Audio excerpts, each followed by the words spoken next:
Hello ব্রিয়াস, আসসালামু আলাইকুম। আজকে থাম্বনেল দেখে বুঝতে পেরেছেন আজকে কোন টপিকটি নিয়ে আমি আলোচনা করতে যাচ্ছি। তো আজকের আলোচনা আমি যে টপিকটি নিয়ে করব সেটি হলো বাংলাদেশ সেনাবাহিনীর একজন গর্বিত সৈনিক হতে কি কি যোগ্যতা লাগে। তো প্রথমে আসা যাক শিক্ষাগত যোগ্যতা। আপনার এসএসসিতে আপনার 3 পয়েন্ট থাকতে হবে। 2 পয়েন্ট থাকলেও আপনি অ্যাপ্লিকেশন করতে পারবেন, সেটা হলো টেট 2 তে এমওডিসি সৈনিকে।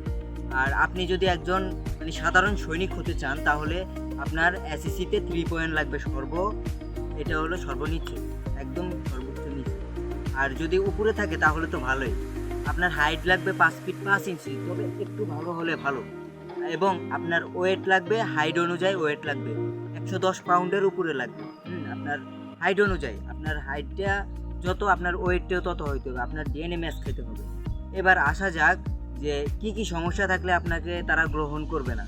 আপনার সর্বপ্রথম আপনার হাত ভাঙা দেখবে, হাত হাত বাঁকা আছে কিনা সেটা দেখবে, আপনার নখ ঠিক আছে কিনা সেটা দেখবে, আপনার হাত ঘামায় কিনা সেটা দেখবে, আপনার হাতের চামড়া উঠে কিনা সেটা দেখবে, এবং আপনার নাকের পলিপাস, আপনার কান দেখবে, তারপরে আপনার পায়ের নখ চিপা দেখবে, তারপরে আদার্স আপনার কাঁধ বেঁকা আছে কিনা, হ্যাঁ, তারপরে অনেক বিষয় তারা দেখবে। তো আপনারা যারাই মাঠ করতে যাবেন, যে কোনো বাহিনীতে হোক না কেন, আপনারা মাঠ করতে যাওয়ার আগে বাহিনীতে সর্বপ্রথম মেডিকেল ফিটনেসের উপরে সবথেকে বেশি প্রাধান্য দেওয়া হয়। আপনি যদি মেডিকেলে ফিট না থাকেন, আপনার রেজাল্ট ভালো, পয়েন্ট ভালো, উচ্চতা ভালো, কিচ্ছু যায় আসবে না। আপনি সর্বপ্রথম মেডিকেলে ভালো হতে হবে। তবে আমি বলছি না যে ওগুলো লাগবে না, অবশ্যই লাগবে, কিন্তু তার আগে আপনি মেডিকেল এবং আপনার পয়েন্ট, আপনার শিক্ষাগত যোগ্যতা সব কিছু প্রাধান্য দেবেন। তো আপনি যেসব সমস্যা সারিয়ে যাবেন, আপনি দেখবেন যে অনেক কষ্ট করে অনেকেই বিভিন্ন জেলা থেকে অনেক কষ্ট করে মাঠ করতে যায়, 4-5 হাজার, 10 হাজার, এমনকি 20 হাজার টাকাও খরচ করে।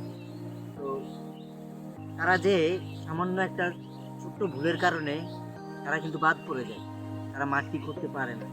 তো দেখা যাইতেছে যে আপনার হাত গামায়, আপনি কিন্তু ফার্মেসি থেকে 200 টাকার ওষুধ খেয়ে আপনার এই হাত গামানো ঠিক করে যেতে পারেন, কিন্তু দেখা যাচ্ছে যে আপনি 5 হাজার, 20 হাজার, 10 হাজার টাকা খরচ করে আপনি মাঠ করতে গেলেন, আপনাকে তারা বাদ দিয়ে দেবে।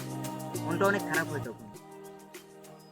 তো আমি বলতেছি, আমার পরামর্শ হলো যে আপনি আপনি অবশ্যই জানেন যে আপনার কী কী সমস্যা আছে শরীরে। আপনি অবশ্যই জানেন। আপনি যেহেতু জানেন, সেই ক্ষেত্রে আপনি একজন ভালো ডাক্তারের সাথে সুপরামর্শ করে কীভাবে আপনার এই রোগটা সারা যায়, কীভাবে আপনি মেডিকেলে 100% ফিট হয়ে মাঠে যেতে পারেন, সে বিষয়ে আপনি আপনার ট্রিটমেন্ট করে তারপর মাঠে যান। এবার আসা যাক যোগ্যতা। আসলে আপনি বাংলাদেশ সেনাবাহিনীতে যে সকল প্রশ্ন আসে অত বেশি কঠিন না, তবে যারা পারে তাদের জন্য কঠিন না, এবং যারা পারে না তাদের জন্য অনেক কঠিন। কিন্তু সহজ ভাষায় বলতে গেলে অনেক সহজ প্রশ্ন আছে।